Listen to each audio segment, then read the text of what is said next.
How's it going, guys? So I'm actually starting off my day bright and early. I got a few things I've got to knock out today. We actually got 2 projects going on at once, so should be exciting. I'm going to be driving off to Isabela so I can figure out some issues we have with a door that was measured incorrectly or was made incorrectly. But also we're building a huge garage here in Arecibo for a client, and we have to do some changes to the windows that are going to be going in, and they're already made windows. So I went ahead and made a diagram so that way they'll know where the window and door holes will be as they're laying the bricks. So yeah, stay tuned and let's see where this adventure takes us for today. So as you guys can see, this is actually our next project we got going on.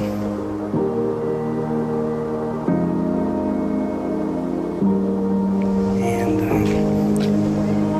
we're going to be making a really nice garage.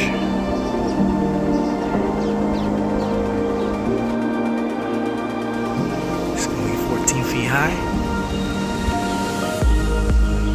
Laying down all the groundwork for all the piping.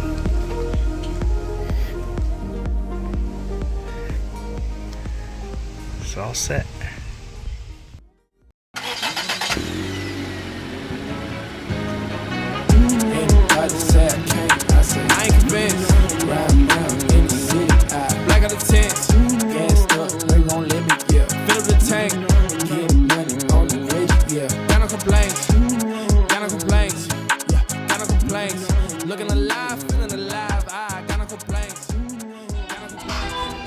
Oye, Robinson, tú sí que eres un duro, mano. Oye, pero todo el día ahí trabajando una puerta nada más. Contra, mano. Ahí están las puertas y las ventanas. Por ahí vamos.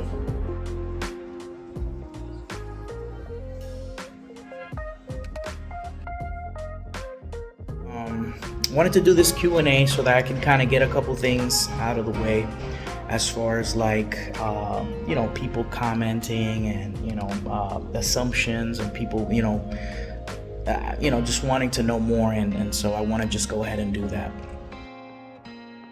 So the first question is,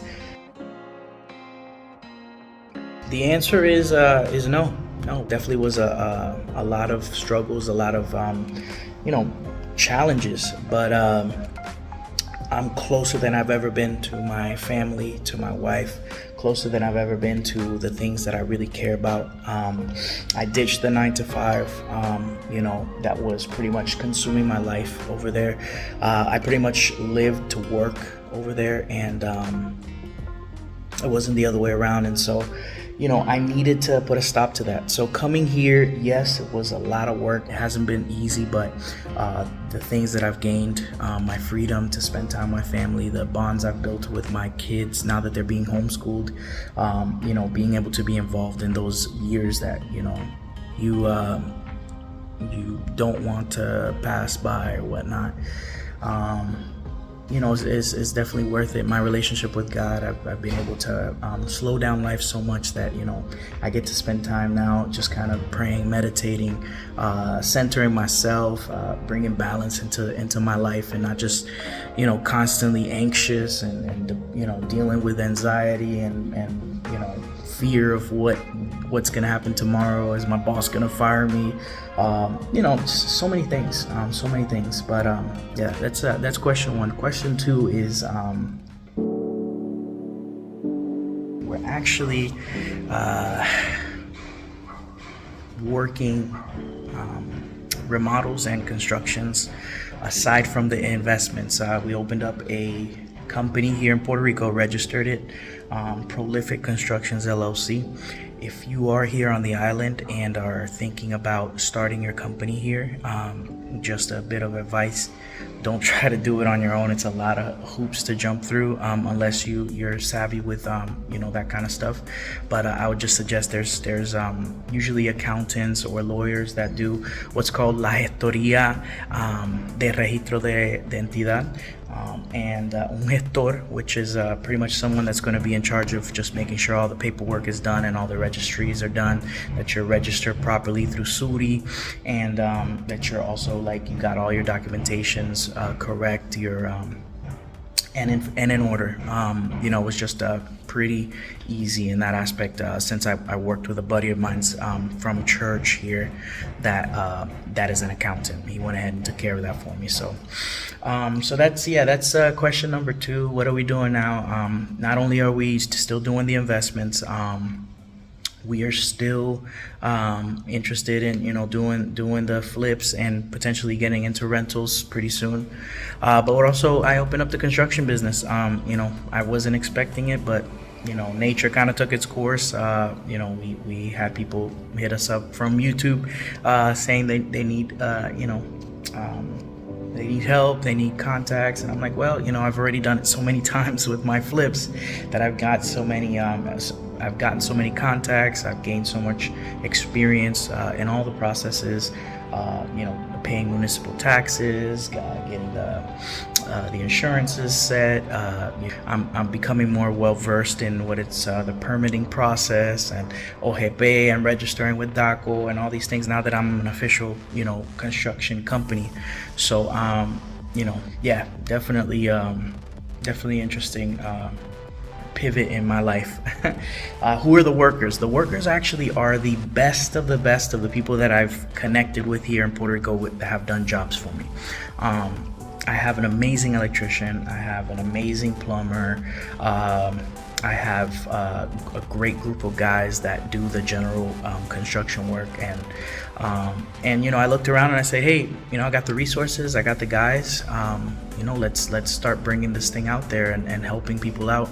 People have been writing in the comments, and the question is, the answer to that is no. If you guys knew, which obviously, a lot of our financials and stuff like that, we want to be a channel that's informative and honest and everything like that. But just to kind of clarify this, this last year when we did our taxes here in Puerto Rico, we actually have paid by far the most amount of taxes we've ever paid in our whole life, and in our whole career as a business here in Puerto Rico. And I say that to say this. I'm very aware of the benefits here in Puerto Rico of Act 60 and all these tax benefits. I know that there's a lot of people that come here to pay lower taxes, and in turn they end up doing shady stuff and end up benefiting from it to the detriment of the island. And nevertheless, to just kind of jump to conclusions and judge us saying, oh yeah, we just moved here because we just wanted to evade taxes. We moved here because we wanted to slow down life. We wanted to be able to overcome the 9-to-5, the mundane, monotonous life that we were shaping for ourselves. Not to say that everybody that has a 9-to-5 or everybody that has a salary-based job, is not winning. You know what I mean? There's people that are in their careers that they love. There are people that are happy building things with companies that they agree with their missions. That just wasn't my case. That wasn't my scenario. And I knew that I wanted to create something for myself. I knew that financial freedom was important for me. I knew that I didn't want to sit here and wait till I was 60, 65 years old to benefit from, a retirement and, and then try to play catch up on all the things I wanted to do in my life with my family. So I made a tough decision. I took a hit on maybe the lifestyle that I was, living, and we had a comfortable life over there in Florida, very comfortable. And we had to, in certain sense, let go of a lot of things so that we can come here to Puerto Rico and gain other things, gain that time with the family, gain that that strength in our marriage, being able to expose our kids to their cultures, to be able to become bilingual. They've gotten so much from that, going to school here in Puerto Rico and just hanging out with kids, in the neighborhoods or in classes that they would do, or in parks and things like that. Things that for us were very important, and those were the driving factors. And you know what?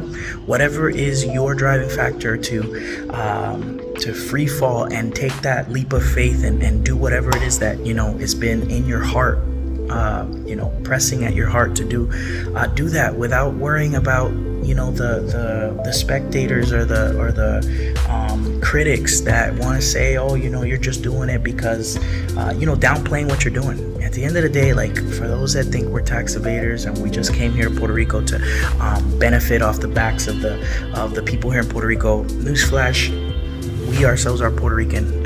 We ourselves are born, raised here half of our lives. We love our people, we love our culture. There's a slew of problems that we have. There's a million issues that we have here.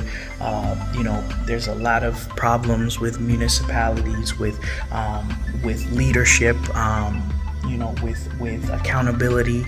There's a million things that I'm not gonna hide. Yes, there is a lot of things here that the island has to be better at, but at the same time, I champion our people. We're resilient people. We help each other out in times of need. The warmth that I've received for myself and for my family, being a part of a local church here in the island, meeting some amazing personalities, but above all things, like being able to have peace, peace truly, that I am in charge of. And I could say now, fast forward, that yes, many movings, many heartaches, many headaches, many sacrifices. I can say we're better for it. We're better for it, and we're learning every day. We're not 100%, have everything down packed, but I could say that we are definitely in a better place and en route to what we believe is the place we want to be. We are deciding to craft and mold and sculpt our idea of a great life, and not just accepting the cookie cutter design prefabricated life that was being handed to us stateside. And that's just our story, so I've heard someone say this: if you're gonna fail forward. Let your mistakes be lessons, so that you can keep learning. And you are gonna make mistakes. You aren't gonna always get it right. But little by little, if you keep persevering, God has a funny way of guiding you and leading you to greener pastures and to still waters. And I leave you with this verse that has been kind of popping up a lot in my time, alone, reading the Word and just getting in prayer with God. The verse that says, and I know the thoughts I have concerning you, thoughts of peace and not evil, to provide an expected end. And that's ultimately what I believe God's plans were for us. And peace is what we are finding here at the island.